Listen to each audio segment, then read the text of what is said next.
Bab 011. Minta maaf sekarang. Paksanya. Cahya menggeleng keras. Enggak akan. Aku benci sama kamu, Mas. Sumpah mati aku benci sama kamu. Rahmat mengepalkan tangannya, berteriak keras, lalu melepaskan satu tinjuan. Cahya memejamkan matanya, mendengar suara pukulan itu di telinga kanan. Rahmat tidak mengenai Cahya, tetapi tembok di sampingnya.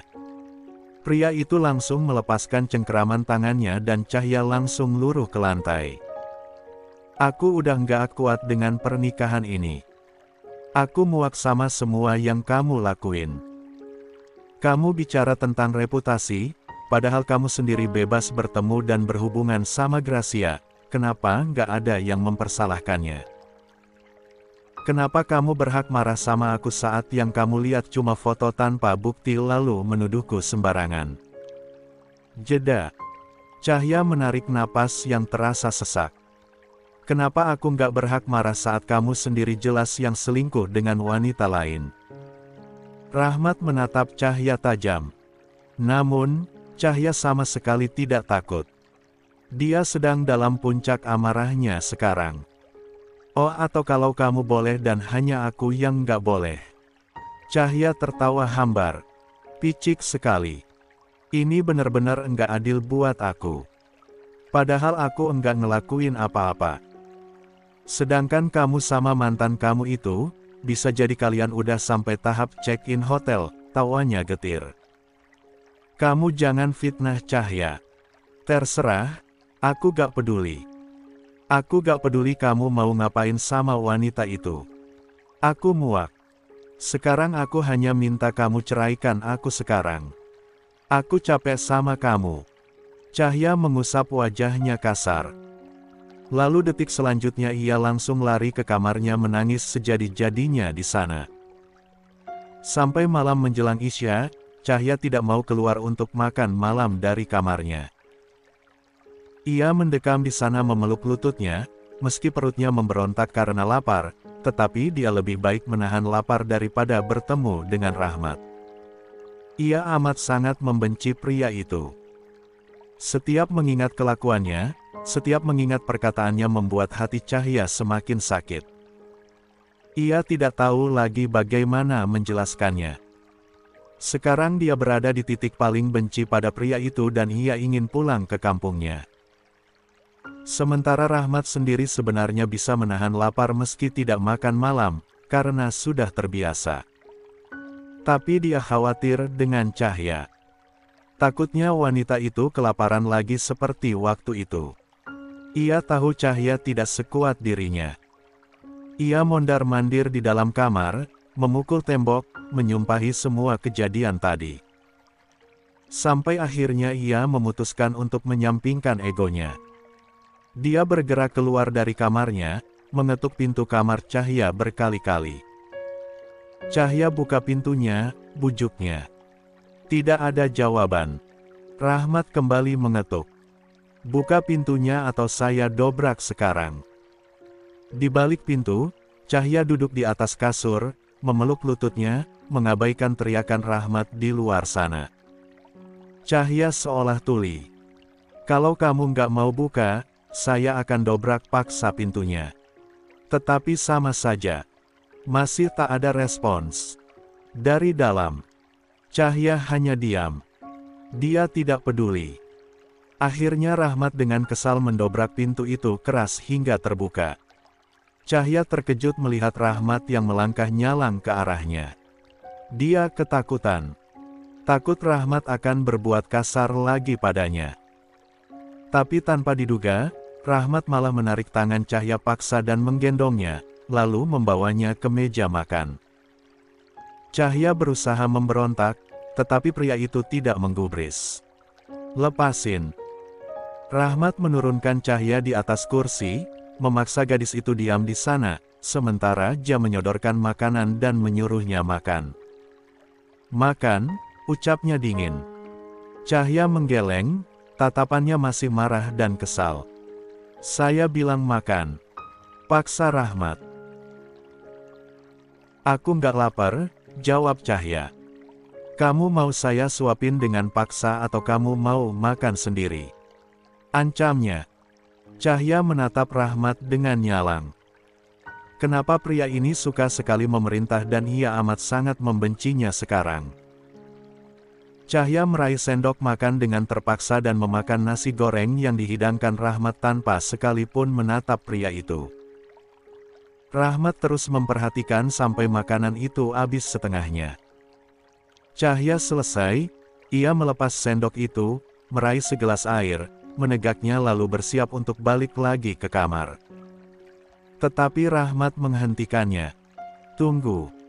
Ucapnya membuat langkah Cahya berhenti. Mau apa lagi, sih? Cahya mengatakannya tanpa berbalik dan menatap Rahmat, kita harus bicara. Cahya menolak. Aku capek. Dia mau melangkah masuk lagi sebelum teriakan itu menghentikannya. Cahya. Jangan bikin saya marah lagi. Cahya mengepalkan tangannya dengan kuat. Ia menggigit bibirnya merasa begitu frustasi. Tetapi akhirnya ia memilih untuk kembali duduk dan membuang muka. Dengar, Cahya, saya nggak peduli kamu mau berhubungan dengan siapapun. Saya sama sekali enggak peduli. Tapi, selama kamu masih menjadi istri saya, tolong jaga sikap. Jaga attitude. Karena itu sangat berpengaruh dengan posisi saya. Kamu tahu kalau dalam pekerjaan saya, saat istri selingkuh itu adalah aib besar. Terus, kalau suami yang selingkuh itu bukan aib namanya. Bantah Cahya. Lucu, ya, yang berulah siapa yang harus jaga sikap siapa. Cahya tersenyum getir, kembali membuang wajah. Rahmat mengepalkan tangannya dengan kuat, melihat sikap Cahya sekarang benar-benar sudah berani menentangnya. Baik, silahkan kalau mau tetap seperti itu, kalau mau tetap pacaran sama laki-laki lain. Tapi kamu jangan lupa saya ini siapa. Mudah bagi saya untuk bikin perhitungan dengan laki-laki itu. Cahya langsung berbalik, matanya nyalang mendengar kalimat Rahmat barusan yang jelas terdengar mengancam. Maksud Mas apa ngancem-ngancem gitu? Tanya Cahya emosi. Jangan bilang mau celakain Kak Elang. Ia mengepalkan tangannya dengan kuat. Napasnya memburu. Begitukah sikap seseorang yang berkuasa? Begitukah sikap abdi negara yang katanya mengayomi negara, tetapi menjerat istrinya dengan ancaman? Mengancam, membentak dan berlaku seenaknya sejak kemarin. Ia benar-benar kecewa dan muak. Oh jadi kamu khawatir laki-laki itu saya apa-apakan? Cih, romantis sekali ya. Sudah sejauh mana hubungan kalian? Cahya sekali lagi mengepalkan tangan. Rahmat selalu playing victim sejak tadi. Selalu menyudutkannya dan menyalahkannya. Bukannya introspeksi dirinya sendiri yang melakukan hal lebih dari itu. Ia lelah berdebat dan tidak berniat melanjutkan perdebatan tak berguna itu. Cahya langsung bangkit dari kursinya dan pergi ke kamar. Setelah kejadian itu Cahya lebih banyak diam. Dia jadi menghindari Rahmat selama beberapa hari. Meski begitu ia tetap menjalankan kewajibannya sebagai seorang istri. Ia bangun subuh, menunaikan sholat, memasak untuk sarapan lalu memilih untuk makan di dalam kamarnya. Setiap melihat Rahmat ia selalu menghindar, ia merasa dongkol dengan pria itu. Wah, hari ini Cahya sudah mulai aktif kuliah. Ia bangun lebih pagi untuk menyiapkan sarapan lalu kembali ke kamarnya untuk bersiap berangkat. Kebetulan ia mengambil kuliah pagi, jadi perkuliahannya dimulai dari jam 9, tetapi ia sengaja berangkat jam 7 pagi ini. Untuk menghindari Rahmat, tetapi sialnya Rahmat juga sepertinya bangun lebih awal juga. Cahya berusaha mengabaikannya dengan terus berjalan. Mau ke mana? Tanya Rahmat. Cahya tidak menjawab. Kamu mau kemana? Rahmat meninggikan suaranya, membuat Cahya terpaksa menoleh. Kuliah, jawabnya jutek. Berangkat sama saya. Itu perintah, bukan ajakan atau tawaran. Enggak, aku sudah pesan Gojek. Mas nggak perlu repot-repot, jawab Cahya ketus. Ini bukan tawaran. Kamu berangkat sama saya atau nggak usah kuliah sekalian. Cahya benar-benar kesal sekarang dengan Rahmat yang selalu memaksa. Apakah dunia ini berputar di atas perintahnya? Menyebalkan sekali, sayangnya ia tidak bisa menolak. Mereka akhirnya berangkat bersama. Wajah Cahya selalu mengarah keluar jendela, seolah mengabaikan kehadiran Rahmat. Pria itu tampak muak dengan kesunyian itu. Mau sampai kapan kamu mau diemin saya? Celetuk pria itu akhirnya merasa lelah dengan situasi dan hubungan mereka berdua. Seperti biasa, Cahya akan terus pura-pura tuli. Ia tidak menjawab sama sekali, bergumam pun tidak. Rahmat tidak punya ide lagi bagaimana membujuk gadis ini agar berhenti marah. Karena memang dia bukan pujangga. Cinta yang punya stok banyak kata-kata romantis seperti otornya. Mereka akhirnya tiba di kampus. Cahya langsung membuka pintu dan turun. Yang tidak diduga, Rahmat juga ikutan turun dari mobil dan buru-buru mendekati Cahya lalu secara cepat meraih tangan Cahya, menggandengnya dan ikut masuk ke kampus. Cahya merasa kaget saat tangannya digenggam. Ia berusaha melepaskannya, tetapi cengkeraman tangan Rahmat terlalu kuat. "Kamu mau ngapain sih, Mas?" tanyanya kesal. Tapi Rahmat tidak menghiraukannya, malah lanjut jalan terus dengan kepala terangkat, mengabaikan tatapan para mahasiswa atau mahasiswi yang menatap mereka. Cahya tidak mengerti apa yang dipikirkan oleh pria ini. "Kelas kamu yang mana?" tanya Rahmat saat mereka sudah sampai di gedung FKIP. Cahya diam, menimang ragu. "Lantai 2, jawabnya kemudian. Rahmat mengeratkan genggaman, berjalan naik ke lantai 2. Cahya merasa malu melihat bagaimana Rahmat memperlakukannya. Orang-orang melihat mereka terus sejak tadi. Mungkin karena melihat seragam kerja yang dikenakan Rahmat. Baru ketika Cahya sampai kelas, Rahmat melepaskan tangannya. Mata Rahmat terlihat menatap ke segala arah seperti sedang mencari sesuatu, membuat Cahya bertanya. "Cari siapa?" Rahmat menggeleng. Lalu menjulurkan tangannya. Cahya membelalakkan mata, tidak mengerti. Sepertinya mereka berhasil menjadi pusat perhatian sekarang, tetapi supaya Rahmat cepat pergi dari sana dia pun terpaksa menerima uluran tangan Rahmat dan mencium tangan suaminya cepat. Baru kemudian Rahmat merasa puas dan akhirnya pergi. "Dia salah makan apa gimana sih? Apa aku masukin micinnya kebanyakan pas masak tadi? Nyebelin." Ia menggerutu kesal, apalagi setelah kepergian Rahmat suara orang terdengar riuh. "Cie-cie kukuit banget. Tadi itu siapa, Cahya?" Suara ejekan itu menggema memenuhi telinga Cahya membuat wajahnya merah padam. Ia buru-buru masuk kelas dan melempar dirinya di atas kursi menutup wajahnya dengan telapak tangan. Cici yang tidak sengaja melihat adegan itu buru-buru masuk kelas dan menghampiri Cahya dengan hebohnya. "Siapa tadi itu?" tanya Cici kepo.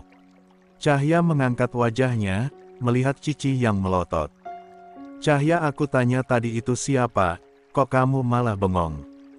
Cahya tidak tahu harus menjawab apa. Ia bingung. "Oke, coba aku tebak, pasti kakak lo, kan?" "Nggak mungkin pacar Iyo, udah mateng gitu, tapi sumpah gagah banget." Cici menggoda. Cahya menarik hidung gadis ini.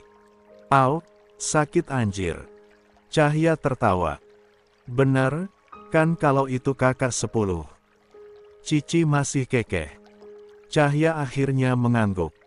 Entah kenapa dia malu mengakui kalau Rahmat suaminya.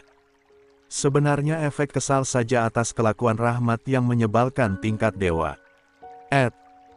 Pagi itu Rahmat mendapat telepon kalau atasannya yang kemarin masuk rumah sakit pagi ini sudah bisa pulang.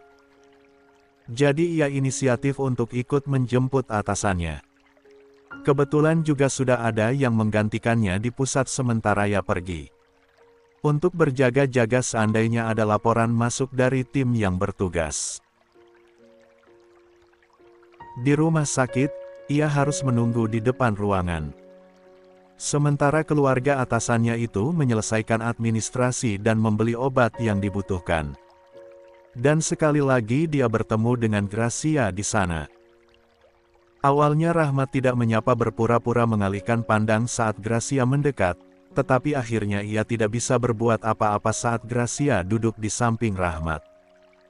"Lagi nunggu siapa?" tanya Gracia membuka obrolan. Rahmat mengangkat wajah. "Atasan yang mau pulang," jawab Rahmat. Kali ini nada bicaranya agak sedikit biasa, seperti tidak berminat dengan percakapan itu. Gracia seperti mengerti dan berpikir kalau Rahmat mungkin sedang galau gara-gara masalah Cahya. Ia tahu rumor yang menyebar dan sampai padanya. Ia terkejut awalnya, tetapi di satu sisi Gracia seperti mendapat peluang, seperti ada secercah harapan. "Aku sudah dengar mengenai rumor yang beredar. Kamu yang sabar, ya, Mat," ucapnya menepuk punggung Rahmat pelan. Rahmat bergeser menjauh. Menatap Gracia sedikit kesal. "Itu cuma salah paham, kamu jangan kemakan hoaks." Anehnya, semalam dia begitu tega menyudutkan Cahya dan memfitnahnya, sekarang ia malah membela gadis itu depan Gracia, wanita yang dulu ia cintai. Gracia merasa kaget saat Rahmat bergeser. "Tidak biasanya. Bagaimanapun juga kamu harus menegur Cahya. Rumor itu mungkin memang tidak akurat, Mat, tapi foto itu bisa saja menyebabkan semua orang berasumsi langsung atas apa yang sedang terjadi. Kamu jangan salah paham. Aku hanya nggak rela aja Cahya merusak citra baik kamu dan berpengaruh ke karir kamu yang udah berjuang sejauh ini." Jeda. "Aku tahu betul bagaimana kamu berjuang untuk mendapatkan posisi ini sekarang. Kamu jangan lupa, aku yang selalu menemanimu di saat sulitmu. Aku hanya tidak mau kamu hancur gara-gara satu masalah ini." Rahmat diam. Perlu waktu baginya untuk merespons. Benar memang apa yang dikatakan oleh Gracia. Masalah semacam ini kalau terjadi terus-menerus bisa saja mempengaruhi jabatannya saat ini. Jika ia tidak segera mengambil tindakan tegas pada Cahya, ia tidak mau kehilangan apa yang ia punya sekarang. Tetapi moodnya sedang berantakan dan ia sedang tidak ingin diperingatkan tentang kehidupannya oleh siapapun termasuk Gracia. Bila dulu ia akan sangat nyaman mendengar nasihat dan masukan dari wanita itu, entah kenapa sekarang Rahmat merasa sedikit risih. "Mas Rahmat, Papa sudah mau dibawa pulang. Mas Rahmat bisa bantuin bawain beberapa barang, enggak? Kebetulan sopir telat datang, mobilnya ada masalah di jalan." Seorang gadis berusia 17 tahun datang menengahi percakapan itu. Rahmat langsung berdiri. "Aku pergi dulu." Begitu saja, lalu mengikuti gadis itu di belakang. Di sini Gracia merasakan perubahan Rahmat yang melekat. Pria itu bahkan tidak lagi memandangnya ketika mereka berbicara. Nada suaranya dingin seolah mereka begitu jauh. Ia membatin, apakah Rahmat sudah tidak lagi mencintainya sekarang? Dan pertanyaan itu sukses membuat lukanya sendiri di hati Gracia. Pulang kuliah, Cahya menunggu Rahmat di depan gerbang, karena katanya ia mau menjemput, bahkan pria itu tidak memberinya izin untuk naik Gojek atau dia mengancam lagi kalau Cahya tidak akan diperbolehkan kuliah. Cahya tidak mengerti lagi dengan jalan pikirannya, setelah kemarin mereka bertengkar hebat, sekarang ia malah menjadi begitu posesif. Cahya melihat jam tangannya, sudah hampir 15 menit menunggu dan bolak-balik, Rahmat belum juga kelihatan. Ia menggerutu kesal. Kemudian dari kejauhan seseorang yang mengenakan sepeda motor datang mendekat. Awalnya Cahya tidak mengenali pria itu, tetapi setelah ia membuka helm barulah jelas kalau itu adalah Elang. Pria itu tersenyum. Semringah. Nunggu Grab? Tanya Elang seolah tahu. Cahya menggeleng. Lagi nunggu jemputan, jawabnya. Gue lihat satu udah jama berdiri di sini nungguin. Mending pulang bareng gue. Seingat gue arah rumah kita juga sama kemarin, ya beda dikit lah pas di belokan doang.